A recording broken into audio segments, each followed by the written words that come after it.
अस्सलाम वालेकुम dear friends. आपकी जो सिक्स्थ में टॉपिक है मोशन एंड मेजरमेंट्स, उसके क्वेश्चन आंसर्स यहाँ पर दिए गए हैं। क्वेश्चन नंबर 1 है, give to examples each of modes of transport used on land, water and air. यानी मोड्स ऑफ ट्रांसपोर्ट दिखाने हैं लैंड पर, वाटर और एयर में, दो मोड्स ऑफ ट्रांसपोर्ट। तो उसका आंसर ये है कि modes of transport on land are bus, truck, train. इसी तरह modes of transport used on water are ship and boat. और इसी तरह फिर modes of transport used in air are aeroplane and helicopter. जैसे कि आप जानते हैं, इसमें कोई ऐसी चीज़ नहीं है। क्वेश्चन नंबर 2 है, fill in the blanks. 1 metre is, यानी 1 मीटर कितने सेंटीमीटर के बराबर होता है? तो उसका आंसर है 100 सेंटीमीटर्स। 5 किलोमीटर इज, 5 किलोमीटर में कितने मीटर होंगे? 5000 मीटर्स। इस तरह motion of a child on a swing is dash dash, यानी इसका आंसर है पीरियाडिक यानी ऑसिलेटरी मोशन। 4th पार्ट है, motion of the needle of a sewing machine is, तो वो है periodic oscillatory motion. Part 5th है, motion of wheel of a bicycle is, that is circular motion. Question number 3 है, why can a pace or a footstep not used be as a standard unit of length?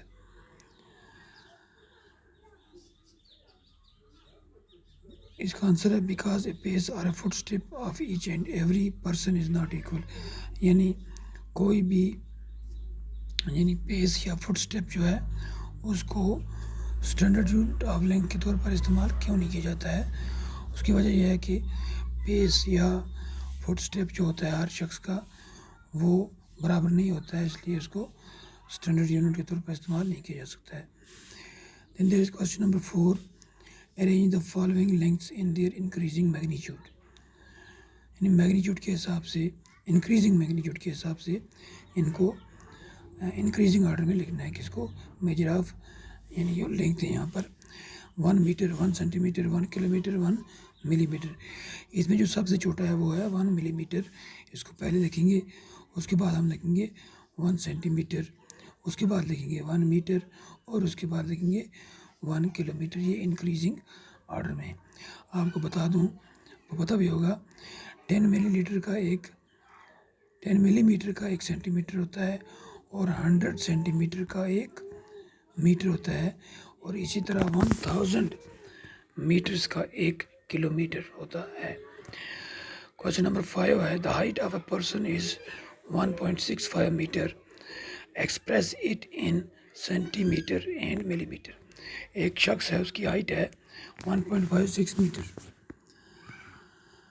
यानी 165 centimetre हम लिख सकते हैं। तो इसको centimetres और millimetres में आपको बताना है। सेंटीमीटर में मैंने आपको पहले ही बता दिया 165 सेंटीमीटर्स, और mm यानी मिलीमीटर में अगर बताएंगे तो इसको मल्टीप्लाई बाई करेंगे, 100 हो जाएगा सेंटीमीटर, फिर करेंगे मल्टीप्लाई बाई 10 mm, वो हो जाएगा मिलीमीटर, यानी फाइनली वो होगा 1650 मिलीमीटर। यानी एक शख्स जिसकी हाइट 1 मीटर और 65 मीटर है, उसको अगर सेंटीमीटर्स में कहें तो 165 सेंटीमीटर है। मिलीमीटर यानी mm में अगर बताएं तो वो है 1650 मिलीमीटर्स। इसी तरह क्वेश्चन नंबर 6 है, द डिस्टेंस बिटवीन राधा's home and her school is 3250 meters. Express this distance in kilometre. तो इसका आंसर ये है कि as we know 1 kilometre is 1000 metre, तो 3250 meters will be equal to 3250 divided by 1000 kilometer, that is finally equal to 3.205250 kilometers. Thus the distance between Radha's home and her school is 3.250 kilometer. Question number 7 है, while measuring the length of a knitting needle, the reading of the scale at one end is 3.0 centimeter and at the other end is 33.1 centimeter. What is the length of the needle? यानी एक knitting needle जो है, जो सिलाई जो सुई होती है, उसकी रीडिंग को अगर हम देखें स्केल पर, वो एक तरफ से 3.0 सेंटीमीटर से शुरू होकर 33.1 सेंटीमीटर तक है। तो उसकी लेंथ क्या होगी? वो होगी 33.1 centimetre minus 3 centimetre, that is equal to 30.1 centimetre. Question number 6 है 8. Write the similarities and differences between the motion of a bicycle and a ceiling fan that has been switched on. यानी एक bicycle की जो motion होती है और ceiling fan जो switch on है, उनकी जो मोशन है उनमें सिमिलरिटीज़ क्या हैं, यानी क्या क्या चीज़ मिलती है, और डिफरेंसेस क्या हैं और फ़र्क क्या है। पहले सिमिलरिटीज़ की अगर बात करें, both the wheel of a bicycle and ceiling fan exhibit motion on a fixed axis. ये दोनों जो हैं, बाईसाइकिल का व्हील और सीलिंग फैन, ये एक फिक्स्ड एक्सिस पर मूवमेंट करते हैं। और डिसिमिलरिटी क्या है? Bicycle moves forward, thus executes a rectilinear motion, but fan does not show such motion.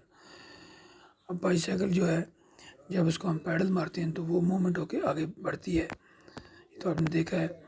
लेकिन फ़ैन जो है, वो जब से हमने लगाया है अपने कमरे में वहीं पर है, वो ना कहीं इधर उड़ा ना उधर गया वो, तो ये इनका फ़र्क है। तो ये था हमारा, यानी हाँ। इसी तरह क्वेश्चन नंबर 9 है, why could you not use an elastic measuring tape to measure distance?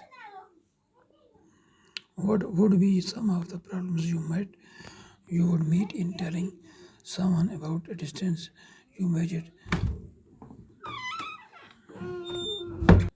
with the elastic tape? यानी आप इलास्टिक का जो टेप होता है उससे अपनी उसको मेजर डिस्टेंस करने के लिए, यानी डिस्टेंस मेजर करने के लिए इस्तेमाल क्यों नहीं यूज़ कर सकते हैं? तो इलास्टिक मेजरिंग टेप जो है वो इनकरेक्ट लेंथ देगी, क्योंकि वो जो है वो उसका रीज़न जो है वो ये है कि the length of the elastic tape varies, यानी वो वेरी होती है। थोड़ा सा खींचने में लंबा हो जाता है, ढीला छोड़े तो छोटा हो जाता है। इस तरह 2 या 3 रीडिंग्स में ही उसकी मेजरमेंट जो है वो वेरी हो जाएगी, और एक शख्स से दूसरे शख्स तक भी वो, यानी एक शख्स अगर मेजर करेगा उसको और मेजरमेंट आएगी, दूसरा करेगा उसको और मेजरमेंट आएगी। इसलिए ये जो है इलास्टिक मेजरिंग टेप जो है वो ठीक नहीं है मेजरमेंट के लिए। क्वेश्चन नंबर 10 है, give 2 examples of periodic motion. Periodic motion की 2 एग्जांपल्स देनी है। नंबर 1 है oscillation of a pendulum. Number 2 है motion of swing, motion of earth around the sun. पहली जो है पेंडुलम, आपने देखा होगा घड़ी होती थी पहले ज़माने में, उसमें वो पेंडुलम होता था वो जिसकी आवाज़ निकलती थी। तो इसी तरह एक और है motion of earth around the sun, ये भी ऑसिलेटरी मोशन की, ये पीरियोडिक मोशन की एग्जांपल है। तो ये था आपका एक्सरसाइज, इसका जो चैप्टर है motion in measurement of distances. तो ये